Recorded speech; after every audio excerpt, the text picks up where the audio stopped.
Assalamualaikum warahmatullahi wabarakatuh. Jumpa lagi di channel Kudu Sopan. Kali ini kita ada di angkringan kita sendiri ya. Kita lagi ngobrol-ngobrol santai, akan membicarakan tentang usaha kita di bidang angkringan ini. Bidang kuliner dalam bentuk angkringan. Iya, begitulah. Begitulah. Jadi saya akan memperkenalkan angkringan kita dulu. Jadi angkringan kita ini namanya Lain Cafe. Nah, dari singkatan ini Lain Cafe, bukan kafe gitu ya bahasa Sunda. Tapi i-nya kita ganti dengan y. Jadi kayak ya, Lion Cafe. Nah, keren kan?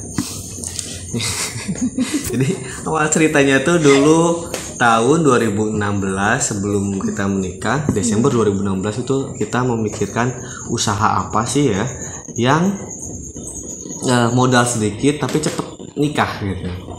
Jadi kita terpikirkan itu bikin angkringan. Itu juga dari saudara yang bilang ke saya bahwa di Jogja atau di daerah manapun angkringan itu setiap berapa ratus meter ada dan mereka laku-laku juga gitu ya. Alhamdulillah mereka laku-laku juga. Dari situ kita terpikirkan dan termotivasi untuk membuat angkringan juga dengan modal yang minim. Dan alhamdulillah dari tahun 2017 yaitu tepatnya tanggal berapa ya? 25 Februari. Oh iya, 25 Februari 2017 kita mulai usaha, kita mulai buka angkringan dan hingga tanggal 17 Mei 2017 kita nikah ya. Iya. Kita ya nikah. Iya, kita. Emang Muhammad siapa? Iya, karena saat lamaran target yang diberikan cuma 3 bulan kan. Ya itu sih. Jadi ya. Bismillahirrahmanirrahim lah. Starting usaha buat di bulan ngumpulin uang dari sebelum nikah, pas mulai angkringan terbit, angkringan start buka sampai Mei 2017 itu kita ngumpulin uang dan nikah. Dan jadi kita sekarang udah punya 2 bocil. Wah. Udah kayaknya. Pencapaian eta aja. Jadi ya, alhamdulillah sekali dan terima kasih buat para customer kita ya. Customer kita yang udah setia ke angkringan Lain Cafe ini dari tahun 2017 hingga sekarang 2021. Terima kasih, tanpa kalian kita ini tidak akan sampai ada di sini gitu kan. Nah, alhamdulillahnya juga di mana ya, di Pangandaran ini, khususnya di Pangandaran, angkringan itu sudah mulai banyak. Jadi mungkin juga termotivasi dari kita juga gitu ya. Modifikasi. Termotivasi juga mungkin dari kita juga. Kok angkringan juga lumayan menjanjikan ya, dan banyak juga yang sekarang di Pangandaran sudah mengenal angkringan. Dulu tahun 2017 awal tuh banyak yang lewat, itu dagang apa sih kayak gitu bentuknya. Angkringan karena itu apa sih? Bentuknya juga udah beda kan dari gerobaknya, jadi mereka pada penasaran nih apa sih angkringan, isinya apa bla bla bla bla bla gitu. Dan alhamdulillah ya mereka juga senang. Ada yang tanya juga, nasi kucing itu nasi apaan sih? Buat kucing? Oh, ini jual makanan gitu. Anak kecil tuh pernah ada yang nanya, mama itu nasi kucing buat kucing, beli tuh cina buat neng di rumah. Bukan deh, ini nasi kucing tuh porsinya aja sedikit dan murah, dan kebanyakan juga mungkin isiannya ya identik dengan teri gitu ya, ikan teri. Nah, kita nih sekarang mau membicarakan tentang bisnis karena ada juga beberapa follower di Instagram itu menanyakan tentang bagaimana sih pertama mulai, terus kok aku ragu-ragu dan lain-lain. Pokoknya banyak lah yang nanyain tentang mulainya bisnis angkringan, dan kita akan coba menjawab itu sesuai dengan pengalaman kita sekarang gitu ya. Kita pengalaman sendiri dan semoga mungkin bisa membantu gitu. Kita nggak 100% bener ya. Yang 100% bener tuh hanya milik Allah gitu ya. Jadi hanya sekedar sharing apa yang pernah kita pengalaman gitu. Alami. Nah, dulu tuh banyak apa aja sih ya yang banyak ada DM yang masuk yang menanyakan tentang seputar usaha, khususnya untuk usaha yang kita jalani, angkringan. Bidang angkringan kuliner. Ya. Jadi sebelum kita mulai nih, jadi kalian juga bisa follow IG kita angkringan.laincafe. Nanti bisa sharing-sharing juga di DM, itu nggak apa-apa. Kita support banget buat kalian yang mau memulai usaha di bidang apapun ya, khususnya usaha kuliner. Di bidang angkringan. Ya. Jadi kalau misalnya di angkringan kita itu kebanyakan yang DM mereka ingin memulai usaha, terlebih di angkringan, di bidang angkringannya, tapi mereka masih ragu nih. Keraguan mereka tuh macam-macam sih, makanya kita coba rangkum dari kerandoman itu, kita coba rangkum dan coba kita bahas di sini untuk sharingnya. Jadi yang pertama itu, sebelumnya untuk keraguan atau apapun itu yang berbentuk suatu penghambatan yang bisa ngehambat kita untuk bisa starting memulai usaha, itu sesuatu yang kurang baik sih ya. Jadi emang keraguan itu sendiri bisa nge-keep kita untuk ayo dong mulai gitu kan. Jadi kita seperti ketahan di ketakutan kita itu. Jadi keraguannya memunculkan suatu ketakutan yang bisa nge-keep kita untuk gue nggak berani coba nih, padahal lo belum tahu kalau misalnya belum mencoba, ya kan. Nah jadi di sini saran dari kita, tolong dicari tahu keraguannya itu ada di sebelah mana, keraguannya itu apa. Nah mungkin nanti bisa dicari solusi terbaiknya dari keraguan itu dan coba dijalankan. Karena kalau misalnya ketemu solusi tidak dijalankan, tetap aja ada ketakutan yang terus ngebayangin. Jadi kita harus apa ya, trial and error. Harus uji coba dulu, misalnya kita uji coba bisa nanti berhasil. Kalau uji coba gagal ya udah ya gitu. Ya. Dan mungkin yang masih ragu ataupun takut dalam memulai usaha, seperti bisa dicek seperti di manajemen kan itu ada 5M ya, yang diantaranya ada market, ada money, ada marketing dan lain-lain. Nah itu mungkin bisa dipelajari dari situ juga. Yang kedua madang molor, jangan begitu. Nah jadi dari situ kita bisa belajar juga sih. Tapi kalau misalnya dari kita, mungkin yang harus pertama kali ditengok yang number one itu adalah fashion. Coba cek. 5M ini fashion. Ya, ini kan dari segi kitanya sayang. Oh iya. Hani Bani Sweetie. Nah, jadi kalau misalnya dari kita itu, coba deh dilihat dulu nih yang pertama itu fashionnya. Jadi usaha yang akan kamu lakukan itu benar-benar fashion kamu, style kamu, kesukaan kamu, atau sekedar ikut-ikutan tren yang lagi jalan aja. Jangan sekedar ikut-ikutan tren gitu ya. Jadi kalau misalkan kita nih hobinya apa, dijadikan bisnis itu bagus. Jadi kita sejalan.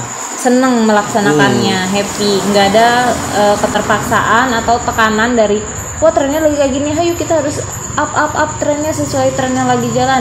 Jadi jatuhnya nanti kita akan tertekan, akan under pressure dengan tren yang ada, karena tren itu kan berubah-berubah terus ya. Beda halnya dengan kita memulai usaha atau mencoba usaha yang sesuai dengan style atau fashion kita.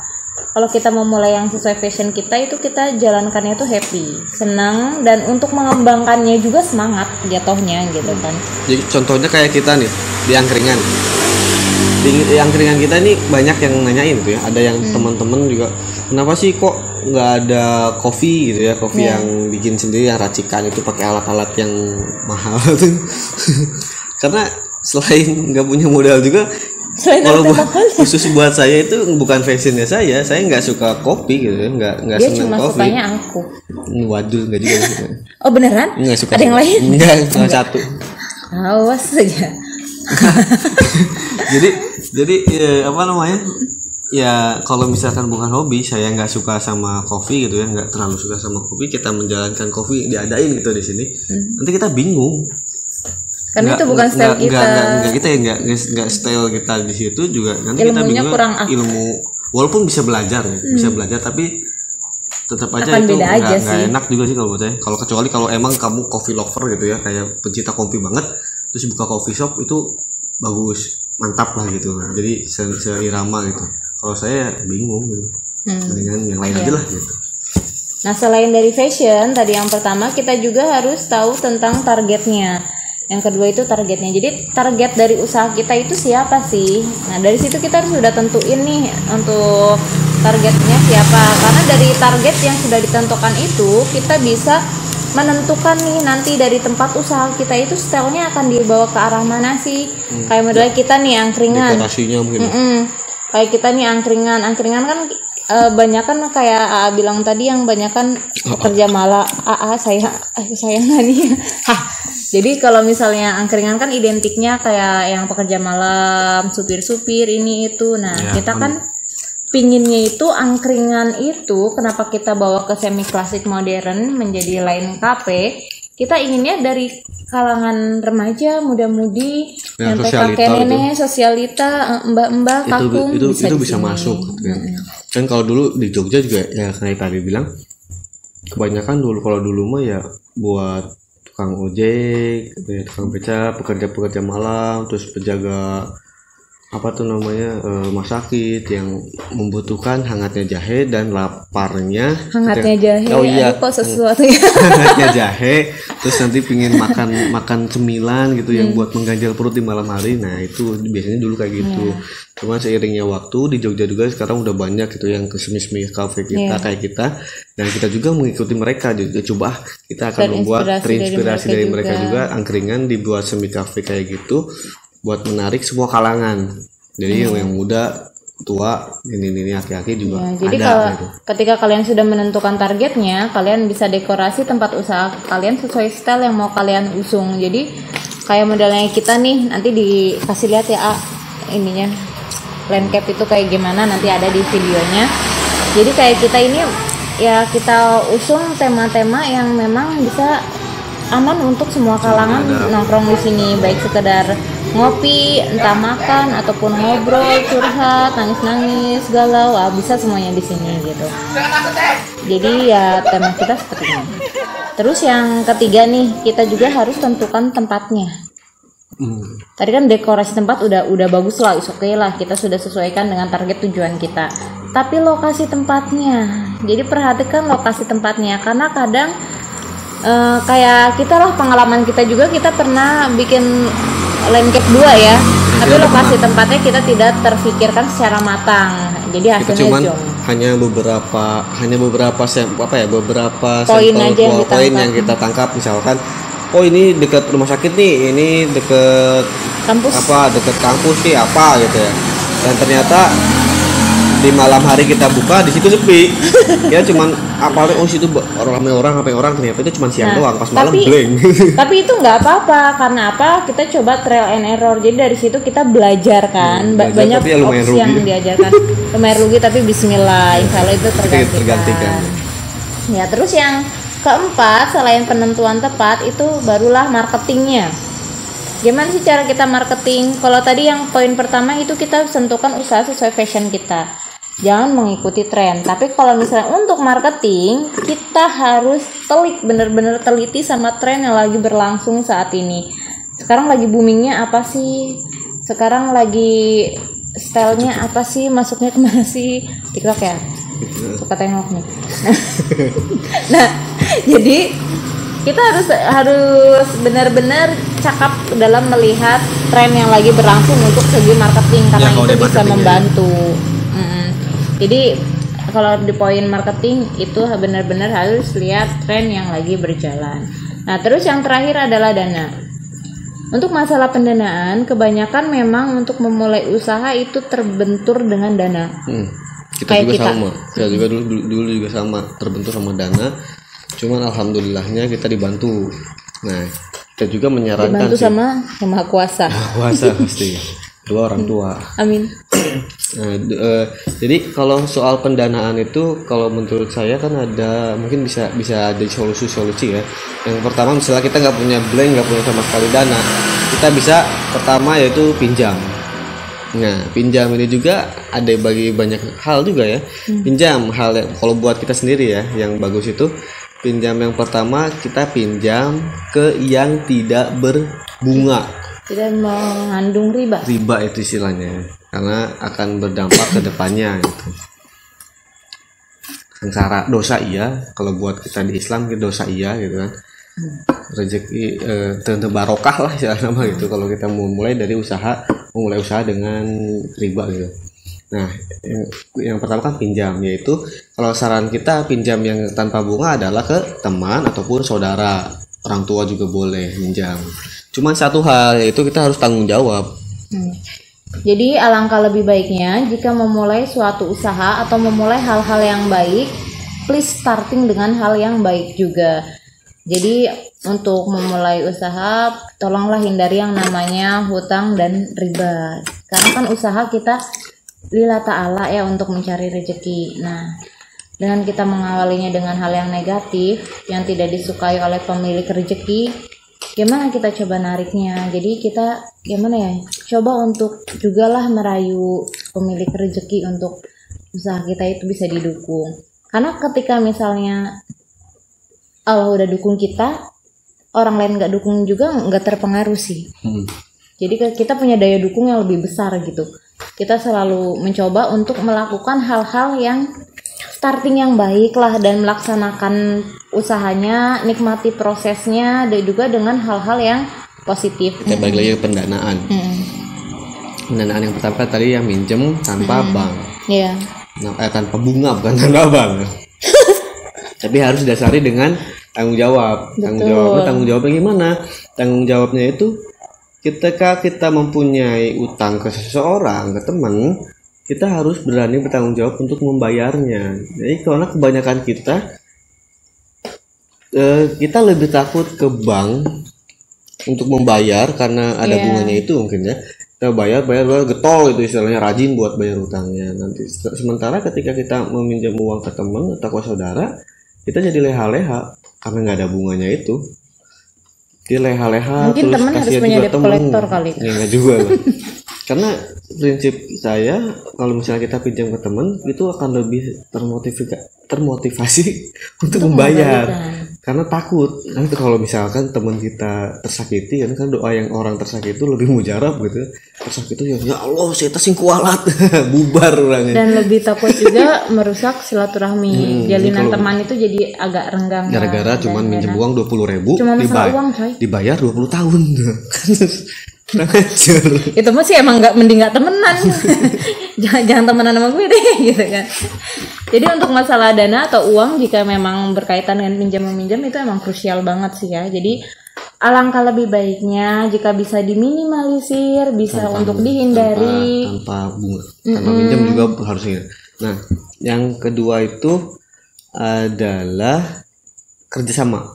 Solusinya nih, kalau misalnya udah nggak punya uang, tapi kita nggak mau hutang, nggak tahu udah bagus nggak mau hutang, kita pingin cepet-cepet usahanya jalan, yaitu kerjasama dengan teman yang mempunyai uang gitu, dengan ya pembagian hasil yang diatur lah ya, tapi harus tetap kalau misalkan dengan teman itu dengan saudara walaupun dengan saudara misalkan kita harus ada hitam di atas putihnya, pembagiannya, pekerjaannya gimana itu harus ada hitam di atas putih. Karena selain dari kita hancur karena uang, silaturahmi hancur karena uang kita pinjam tadi, kita bisa aja hancur kerjasama karena ada ketidaksepemahaman juga. Iya, terus apalagi ya masalah egoisan kita mungkin ya, kita nggak selaras sama mereka gitu. Ini aku punya ini gitu.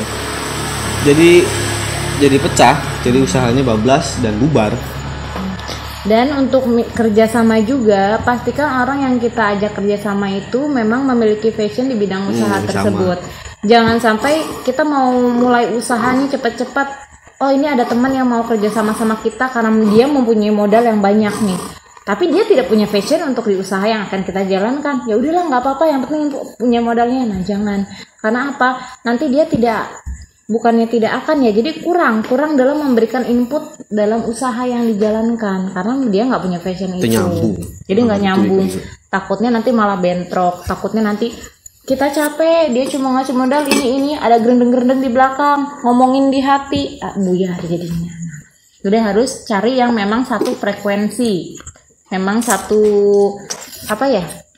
satu tujuan. Kita adalah kita adalah gitu sih. Kita tahun 2020.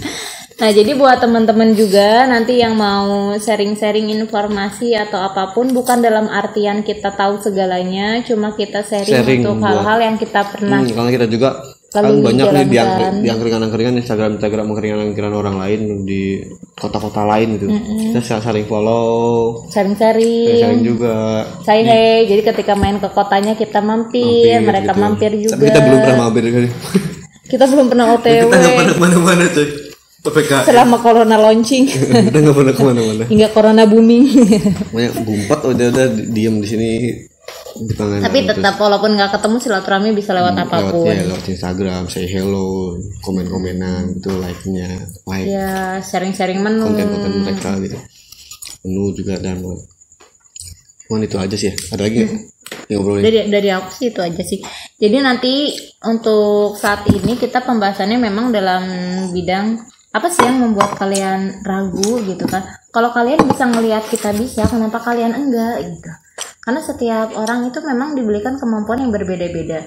Cuma kalau misalnya kalian berusaha lebih untuk memampukan diri, memberdayakan diri, insya Allah ada jalan. Karena Allah nggak akan merubah suatu kaum jika dia tidak mau berusaha. Betul. Jadi, betul nggak Pak? Betul. Udah sama segitu aja. Yeah. Jangan lupa like, subscribe channel kita Kudu Sopan. Follow juga Instagram angkringan.lain-kapek. Dan nantikan video kita selanjutnya tentang motivasi usaha yang lainnya berkaitan dengan hal yang lainnya yang akan kita bahas di video selanjutnya. Oke, bye-bye. Assalamualaikum warahmatullahi wabarakatuh. Ahnya mana?